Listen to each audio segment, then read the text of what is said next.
Hi guys, welcome to All Things Bell. In light of me turning 27, I want to share 7 lessons that I've learned for the 27 years I've existed in this world, and largely a majority, if you don't know, came from 2020, but I'm sure you knew because it was a global pandemic. So, lesson number 1 that I learned. We were driving with my dad. I was driving him to work, and for one reason, I've always been fascinated with how my dad he never holds on to grudges. He will relate with the very people who will hurt him. He will relate with them. And it reminded me of God saying that when someone does something wrong to you, you turn the other cheek. And for some weird reason, to me, that was a sign of weakness. Now, if someone hurts me, why would I want them to hurt this other side? If you slap me on this side, why in God's name would I want you to slap me on this other side? But then there's one thing that he said, and it made me understand what that scripture meant. And he said, when people do or say things to you that hurt you, it has nothing to do with you, but it's a reflection of what is going on within them. People project. Hurting people project. Healing people project. So if you're hurting, you will hurt people. If you're healing, you will heal people.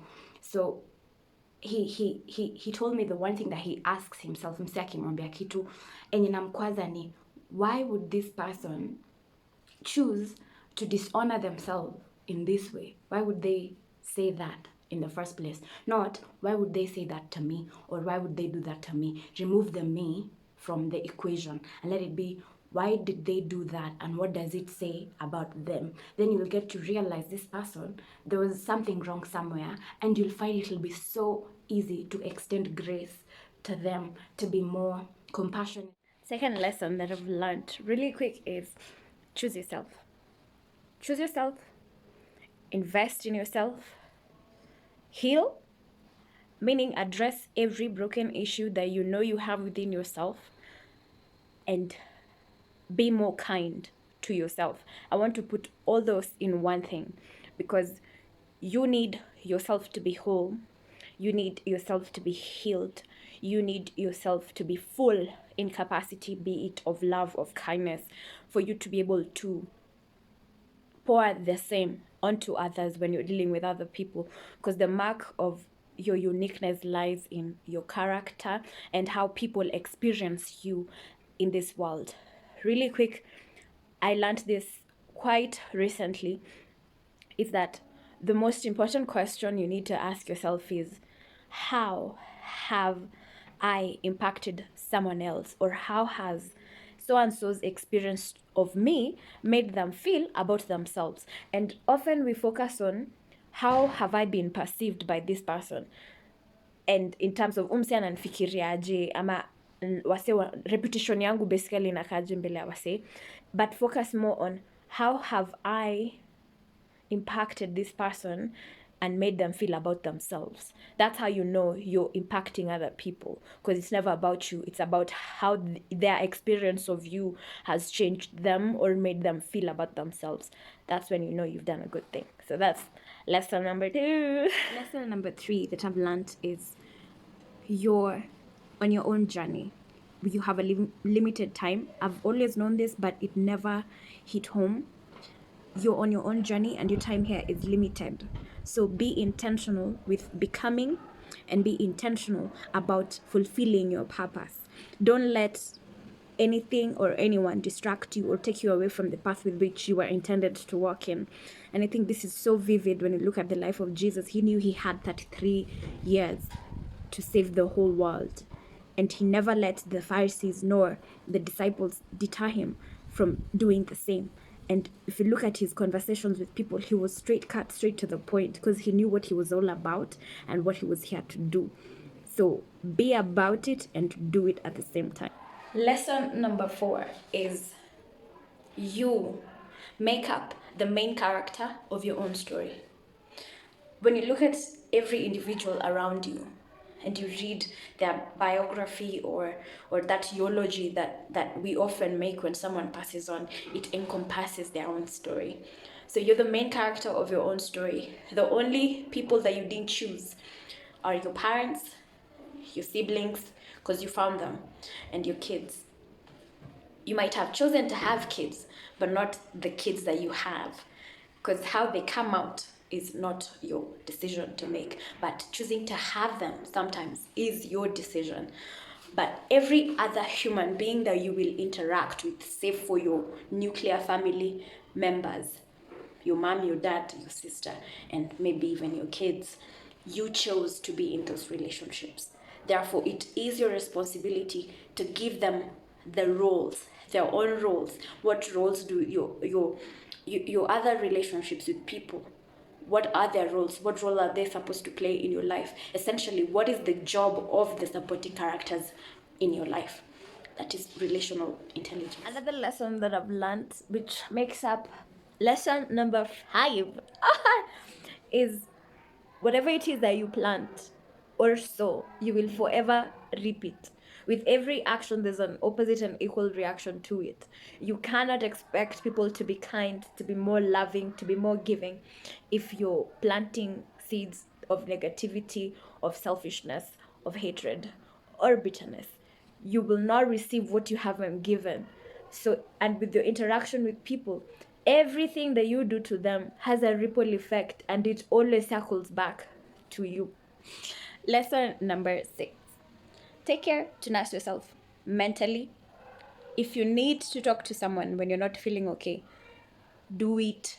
It's not at you're weak. No. You need to be whole, both in your head and also work out. Si lazima ikue ati una hit gym from Sunday to Sunday. Take good care of your body. It is your primary resource. If we took you out of the equation of life, every other thing that you are doing crumbles. So you need you to be fine for you to be able to do other things and to create other forms of resources. But always remember, you are your primary resource. You need to be whole, physically good, mentally fine. So do what you need to do. Eat healthy, exercise, take time to breathe when the stresses of life overwhelm you. If you need to talk to somebody, if you want to go see a shrink, please do it. This was so fun to do. Lesson number 7. We said we're going to do 7 lessons that I've learned because I turned 27. Lesson number 7 is, and this sank like 2020, boom, hit us right smack in the face with it. Follow your dreams. Do what you love. Do what you love. And that means it will give you the grit to wake up every day and pursue it no matter what. But I will add this to that. Don't be afraid to start small. Your dreams are big, and I know they are, because I look at my own dreams and I'm in awe. And so I'm like, hey, damn, but do not be afraid to start small. And sometimes where you're starting might not make sense to you, might not look like you're going towards the direction of your vision, but trust you me, every experience is never wasted. Every experience. I'm going to repeat this for those who are sitting at the back. Every experience is never wasted. You go through what you go through because it's necessary for the formation of your character. And your character is what is the ticket to have durability and longevity in what it is that you want to do and accomplish in your own life. So I'm okay. For once I can say I'm okay and I'm at peace with starting small. My dreams can overwhelm me, but let's appreciate what we have kwa mikono zetu sahi and be faithful in that little that you have, because it's in that little that you will birth multitudes. So that's lesson number 7. So we've come to the end of that video. Please do let me know and share down below on the comment section the also lessons that you've learned. I don't know for the how many years you've existed. If you want to rate all of them, you can rate all of them. It's good that nichukue pointers zingine. I'm always eager and excited about learning things that I did not know before, because I know our lives are intertwined and we feed off of each other. So I've given you what I've got, and I'm excited to receive what you have also. So do have yourself a wonderful week. I think this video should mark the end of January for me, because January has been my birthday all month long. At least the last 2 weeks of the month of January has been my birthday, and I am so very grateful to my friends. You guys really surprised me in ways that I couldn't. Thank you for the gifts, the kind words, the postings. Hey, I felt overwhelmed by the love. Hata yenu nitawasumbua venye mlinisumbua. So have yourself a wonderful week and goodbye.